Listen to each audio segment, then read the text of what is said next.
Today, we're addressing a heartbreaking reality that has shaken families, villages, and entire communities across Nigeria.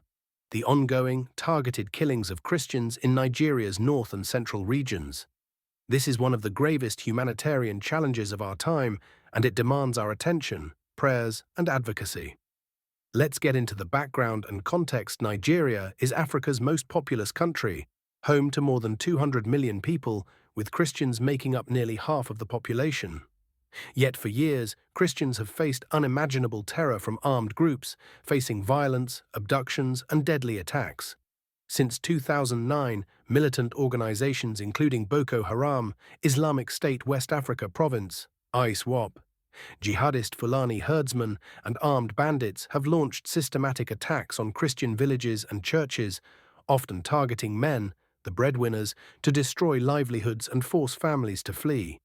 The violence is concentrated in the North and Middle Belt states, but continues spreading southward.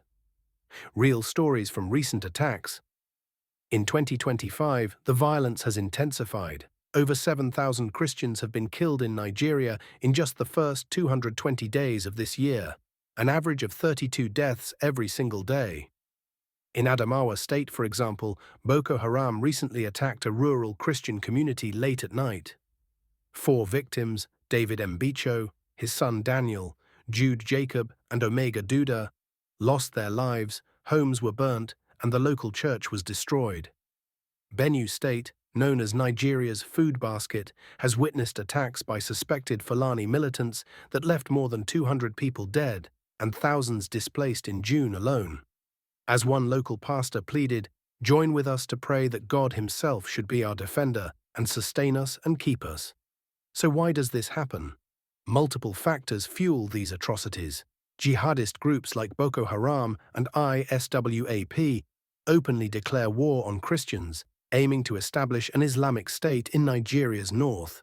Fulani militants, driven by both ethnic and religious motives, attack Christian farming communities as climate change forces them southward. The government's failure to provide security or to punish perpetrators allows violence to escalate. In some regions governed by Islamic law, Christians face daily discrimination and oppression, living as second-class citizens, and converts from Islam risk death or exile. Human impact: families are torn apart. Many have had to flee their homes and live in displacement camps.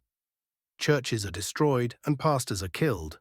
Women and children are abducted, facing unimaginable trauma. The goal, some observers say, is to eradicate Christianity from large parts of Nigeria within the next 50 years. This is nothing less than a silent genocide. Response and call to action. The Christian Association of Nigeria, KAN, has urgently called for the government and security agencies to act. Their repeated plea: every Nigerian, Christian or not, deserves protection from violence. What can you do? Pray for the victims and their families. Share this video to spread awareness. Support organizations working for justice and security in Nigeria. Contact your representatives to urge international action. Conclusion: this crisis transcends borders and politics. It's about human dignity and the right to live and worship in peace. As Christians endure unimaginable suffering in Nigeria, our voices, prayers, and action matter. Stand in solidarity. Be a voice for the voiceless. Let's never turn a blind eye to the pain of others.